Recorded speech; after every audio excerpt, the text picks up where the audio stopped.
Assalamu alaikum warahmatullahi wabarakatuh. The English ژبې د 500 tricky and confusing questions بلې ویډیو د خراغلاس په دغه ویډیو کې مونږ د یو شپېته نه تر اویا پورې پوښتنې ځوابوو. نو راځو یو شپېتمې پوښتنې ته. هغه داسې ده چې can we use to be verbs and present simple؟ آیا present simple tense کې مونږ to be verbs استعمالولی شو یا نشو استعمالولی؟ نو دوه حالات دي. که چیرته مونږه to be verbs د helping verbs په حیث باندې استعمال کو د بل verb سره یو ځای بیا یې نشو استعمالولی، یعنی subject پسې به ډایرکټ مونږه verb استعمالو. he works, he plays, he studies, he goes to school, he studies English Aryana Professional Academy. SMR ورسره وایو چې I am work, he is read, they are think. داسې به نه وایو. SMR به ورسره نه یوز کوو، په subject پسې به ډایرکټ verb یوز کوو. که چیرته بیا منفي کوو نو بیا به هم SMR نه یوز کوو. they are not work به نه وایو. صحیح ده؟ he is not go to school به نه وایو. do او does نه به استفاده کوو. he doesn't work, he doesn't want, she doesn't go, we don't need. داسې به وایو. اما کله چې state په اړه غږیږو د یو چا حالت بیانو چې زه یم ته یې موږ یو تاسو یاست دوی دي، کوم عمل نه یادو چې زه داسې کوم ته داسې کوئ موږ داسې کوو. زه یم ته یې موږ یو داسې وایو.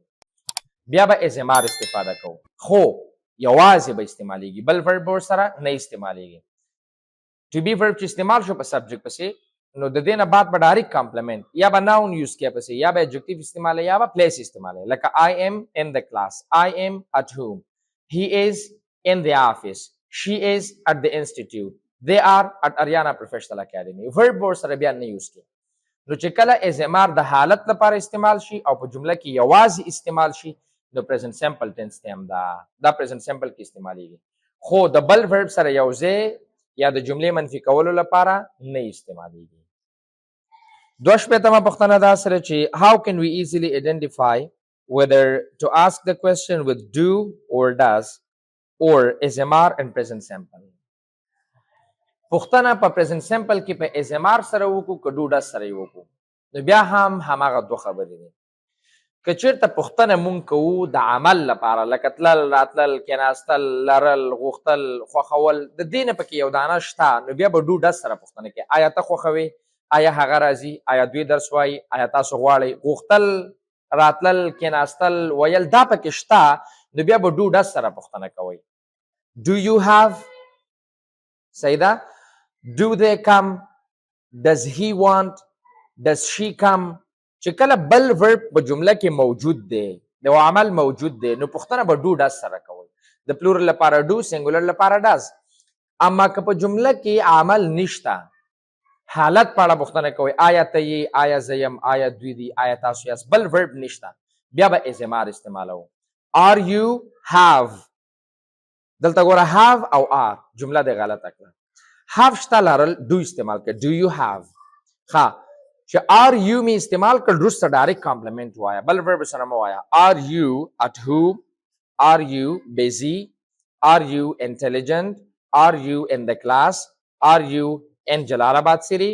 are you a student at Aryana Professional Academy؟ is he your brother؟ is he a teacher؟ is he intelligent؟ is he free؟ is he crazy؟ is he in the class؟ is he in the office؟ نو چې کله state ښایو بل verb نه موجود پوښتنه SMR سره کوو، او چې کله عمل په اړه غږیږو بل verb موجود وي بیا به do does استعمالوو. نو جمله کې وګورئ چې وروسته بل verb شته که نه، که وروسته بل verb شته او اول سر کې خانه خالي نو بیا به do does راځي. که plural وو do، I you we they would do، که he she it does. که بل verb نو موجود subject نه وروسته راسن کمپلیمنټ یا place یا noun یا adjective نو بیا SMR سره پوښتنه وکړي. د I سره am استعمال کړي، د he she سره is استعمال کړي، د you with سره are استعمال کړي. درې شپېتمه پوښتنه دا سره چې what is the correct structure for negative interrogative sentence and present simple tense؟ د منفي سوالیه جملې structure په present simple کې سره کم دی. سوالیه په دوه رقمي، یو مثبت سوالیه او منفي سوالیه. مثبت سوالیه ته ویل کېږي چې پوښتنه وشي او نه پکې نه وي. آیا ته درس وایې؟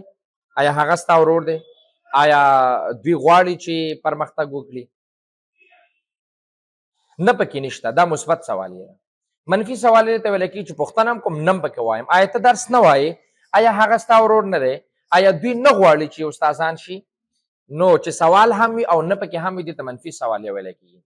نو ګوره سوال لپاره ماغه خبره شو do does د عمل لپاره پوښتنې لپاره استعمال کوي سر کې او د حالت لپاره ازمار استعمال کوي دا مثبت سوالیه شو په همدغه سوالیه کې ناٹ استعمال کوي منفي سوالیه شو خو پوښتنه دار چې دا ناٹ کوم ځای کې استعمال کوم نو ناٹ په جمله کې په منفي سوالیه کې دوه ځایونه لري اصلا درې ځایونه لري په دې درې ځایونو کې یو غلط دی او دوی صحیح دي ښه د دې لپاره چې تاسو ته آسان شي اول سر کې د do does استعمال کو یا ازمار استعمال کو د حالت لپاره بیا به سبجیکټ استعمال کوي بیا به ورپسې not وایي لکه does he not want do they not work is Ali not a teacher صحیح دی یا state یا action لپاره نو سبجیکټ نه وروسته not استعمال کوي که چیرته تاسو د not د سبجیکټ نه مخکې استعمالوئ هم استعمالولی شئ خو لنډیز به استعمالوئ بیا doesn't he want isn't he a teacher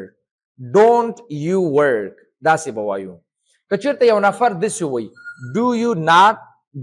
do not you want does not he study English is not he a teacher دا غلط دی ولې دلیل هم درته وایم کله چې موږ جمله سوالیه کوو یوازې اکزلري به د جملې سر ته وړو بل لغت به نه مخکې کوو د سبجیکټ نه او ناٹ تا ناٹ هم مخکې کو ناٹ چې دا یو ایډورب دی ایډورب اف نیګیشن ناٹ به نه مخکې کې ناٹ به خپل ځای پاتې کېږي د سبجیکټ نه وروسته یوازې اکزلري به د جملې سر ته وړي نو اوس کېدای شي تاسو سره پوښتنه پیدا شي نو ډونټ کې ولې وایي ډونټ یا ډزنټ کې چې لنډیز وایو بیا هم د ناٹ مخکې کړ بیا صحیح دی او چې بیل بیل وی بیا غلط دی ډو ناٹ نشو ویلی په سوالیه کې سر کې خو ډونټ ویلی شي ولې ځکه چې دا ناٹ کله یو ځای شو د اکزلري سره نو بیا خو د یو لغت په حیث کنسیډر کېږي اوس ډونټ یو لغت دی ډو چې سر ته ځي نو ناټو سره خپله ځي ډونټ ډزنټ ایزنټ خو بیل بیل به نه وړي چې ډو هم د سبجیکټ نه مخکې کې او ناٹ د هم ورسره مخکې کړی نه ناٹ په خپل ځای پرېږده نو په منفي سوالیه کې یوازې نه په پریزنټ سمپل کې نه یوازې په سټیټ کې که اکشن وي که سټیټ وي که پریزنټ سمپل وي که بل ټینس وي که اکټیو وي که پیسیو وي په ټولو حالتونو کې منفي سوالیه لپاره دوه سټرکچره صحیح دی یو غلط دی ناٹ پر سبجیکټ نه وروسته وی صرف اکزلري به سر کې اکزلري پلس سبجیکټ پلس ناٹ د سبجیکټ نه مخکې هم ویلی شي خو لنډیز د دوه حالتونو کې صحیح دی کوم حالت غلط دی اکزلري پلس ناٹ پلس سبجیکټ بیل بیل غلط دی لنډیز ووایه بیا صحیح دی سبجیکټ نه مخکې ناٹ ویلی شي او که بیل بیل وی د سبجیکټ نه وروسته به ناٹ وی نو ګوره دا جمله صحیح ده ډونټ یو ورک دا هم صحیح ده ډو یو ناٹ ورک او دا غلطه ده ډو ناٹ یو ورک دا سمه نه ده څلور شپېتمه پوښتنه داسې ده چې what is the structure for WH question and present simple WH question لپاره structure څه رقم دی ولې چیرته څنګه چا څوک دې لغاتونو سره چې کله تاسو پوښتنه کوئ نه یوازې present simple بلکې ټولو ټینسونو کې WXSV structure استفاده کوي اول WH question word وایي ولې چیرته څنګه چا څوک بیا سبجیکټ سوري اکزلري استعمال کوي د هر ټینس خپل اکزلري که present simple د do does که simple past د date که present continuous د SMR past continuous د was were بیا سبجیکټ استعمال کوي بیا verb WXSV structure د WH question لپاره په ټولو زمانو کې استعمالیږي ښه نو څنګه به فرق کوو فرق په دوه ځایونو کې اکزلري به مختلف وي او verb به مختلف وي نور هماغه یو سټرکچر دی خو په هو کې په which کې په whose کې او کوم چې interrogative adjectives دي او interrogative pronouns دي نو دلته بیا سټرکچر کې به فکر کوئ چې هغه موضوع اوږده ده په یو پوښتنه کې نه ځوابېږي هغې لپاره به بیا انشاءالله کله لیکچر ریکارډ کړو د what who whom whose او which دې لپاره سټرکچر بدلیږي دوه سټرکچر استعمالیږي د why when where او how لپاره کوم چې interrogative adverbs دي دې لپاره همیشه WXSV سټرکچر استعمالیږي اول WH question word بیا auxiliary بیا subject او بیا verb نه یوازې present simple کې بلکې په ټولو ټینسونو کې where do you live where does he live auxiliary بیا subject بیا verb present continuous کې where is he going why is she crying auxiliary بیا subject بیا verb او اول سر کې WH question word پښتو کې بیا داسې نه ده پښتو کې بیا اول subject راځي بیا WH question word راځي ته چیرته تللی وې چیرته تللی وې داسې موږ نه وایو خو انګلیسي کې به بیا سره رقم وي اول به WH question word سر کې استعمالوي بیا auxiliary بیا subject بیا verb پنځه شپېتمه پوښتنه داسې ده چې why don't we use the helping verbs a present simple do and does and past simple did in the positive sentences but use the helping verbs of other tenses and positive sentences. پوښتنه دا سره چې د هر ټنس خپل اگزیلری ده، د نورو ټنسونو اگزیلری په مثبت جمله کې راځي او د پریزنت سمپل او د پاست سمپل نه راځي. پریزنت سمپل جمله کې ډو ډز مثبت کې نه وایو، په پاست سمپل کې ډیډ نه وایو، خو په نورو ټنسونو کې اگزیلری بیا مثبت کې راځي، منفي کې سوالیه کې دا ولې. نو اصلا په ټولو ټنسونو کې اگزیلری هم په مثبت کې راځي، هم په منفي کې، هم په سوالیه کې، خو پریزنت سمپل او پاست سمپل کې لږ سره فرق کوي. په عامه جمله کې نه وایو، اما مونږ کولی شو چې په پریزنت سمپل او پاست سمپل کې اگزیلری مثبت کې وایو، ډو ډز او ډیډ مثبت کې استعمال کړو. لکه زه وایم چې he does study English, I do help others.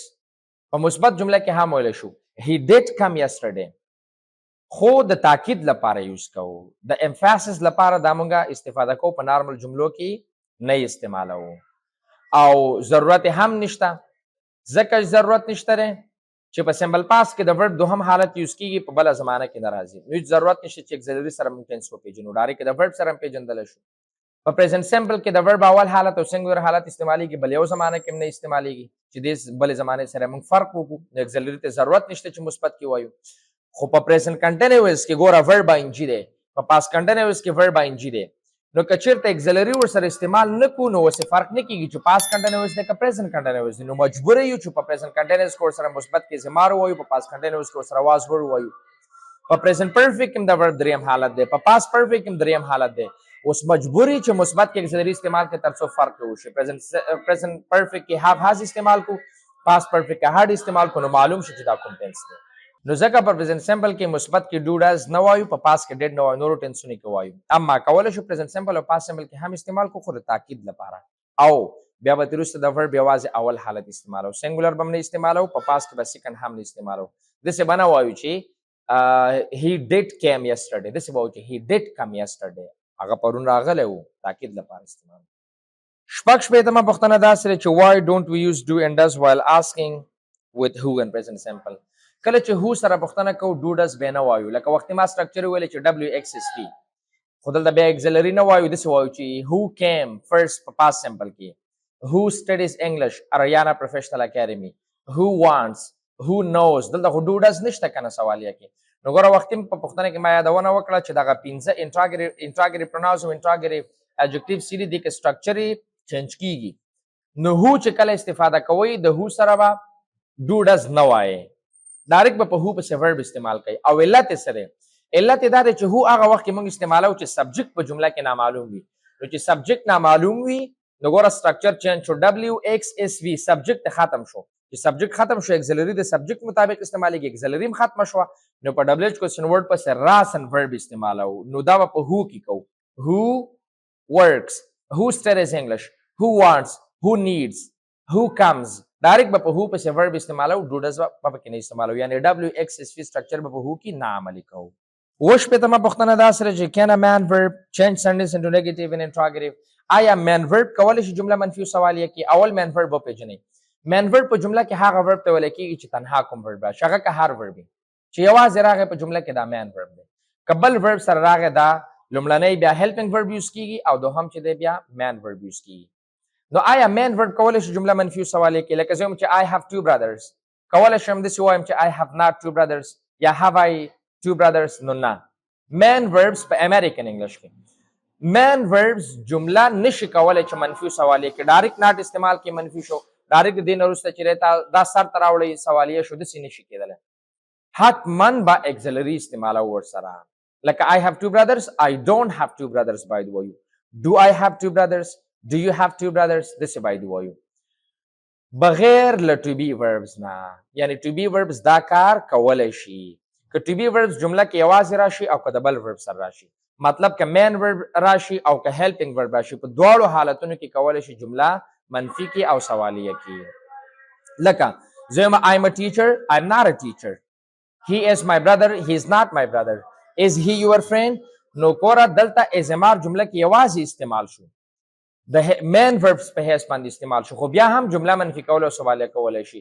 نو دا کار صرف ټي بي وربس کولی شي. ټي بي وربس کولی شي په هر وخت کې جمله منفي او سوالیه کې، بل ورب یې نشي کولی که مین ورب په حیث استعمال شي. اما کله که د اګزیلري ورب په حیث استعمال شي بیا جمله منفي کولی او سوالیه کولی شي. اته شپېتمه پوښتنه دا سره چې what is the difference between who and whom د who او د whom ترمنځ څه فرق دی who او whom پښتو کې معنا چې دی دواړه څوک یا چا معنا ورکوي خو ډیر چې دی who د څوک معنا ورکوي او whom د چا معنا ورکوي خو دغه معنا موږ نه مشخص کوو ځکه دواړه چې دی د یو بل پر ځای معنا ورکوي د پښتو معنا فرق دا چې کله جمله کې سبجیکټ نامعلوم وي هو استعمالو چې ابجیکټ نامعلوم وي بیا هوم استعمالو لکه زه وایم چې تا سره څوک مرسته کوي نه دی معلوم مرسته کوونکی سبجیکټ نامعلوم دی نو هو سره باید پوښتنه وکړي چې هو هیلپس یو چې کله ابجیکټ نامعلوم دی بیا هوم استعمالو لکه ته چا سره مرسته کوي اوس مرسته کوونکی معلوم دی چې ته خو چا سره چې مرسته کوي هغه نامعلوم دی ابجیکټ نامعلوم دی نو دا پوښتنه هوم سره کوو چې whom do you help هو لپاره بیا د سټرکچر استعمالو هو پلس verb ډایرکټ په هو پسې verb وایو خو د whom لپاره WXSV سټرکچر استعمالو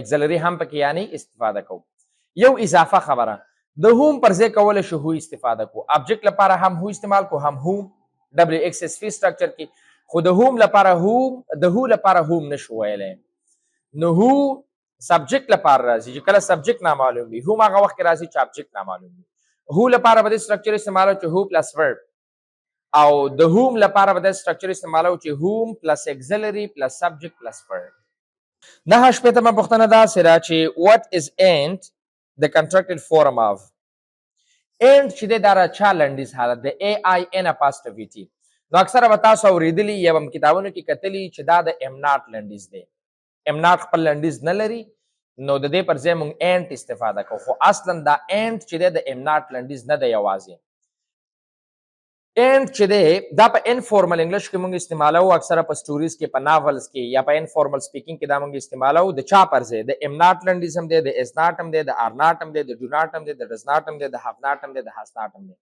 د ټولو پر ځای موږ انټ استعمالولی شو جمله کې فرق د سټرکچر نه معلومیږي از ناټ پسې کامپلیمنټ موجودي آر ناټ پسې ام ناټ پسې یا ورپسې ورب انجي موجودي په ډوډاز پسې د ورب اول حالت موجودي صحیح ده په پرفیکټ کې چې د ورب دریم حالت پسې موجودي نو د هغې نه بیا موږ معلومو چې دا اوس د چا لنډیز دی خو انټ چې دی د دې ټول پرنسپل اکسلري او ناټ لنډیز دی خو دا چې ام ناټ خپل لنډیز نه لري دې پر ځای باندې موږ انټ استفاده کوو خو داسې باید ونه وایو چې انټ یوازې د ام ناټ لنډیز دی انټ د ام ناټ لنډیز هم دی د از ناټ هم دی د آر ناټ هم دی د ډو ناټ هم دی د ډز ناټ هم دی د هاف ناټ هم دی او د هاز ناټ هم دی د نن ویډیو اخرنۍ پوښتنه او یایمه پوښتنه دا سره چې what is the name of the dot on the top of the small letter INJ جالبه پوښتنه هم ده یعنی دغه I حرف او J حرف په سر چې دا کومه نقطه لیکل کیږي چې کله سمال ولیکل شي I ډاټ J ډاټ د دې ډاټ خپل مشخص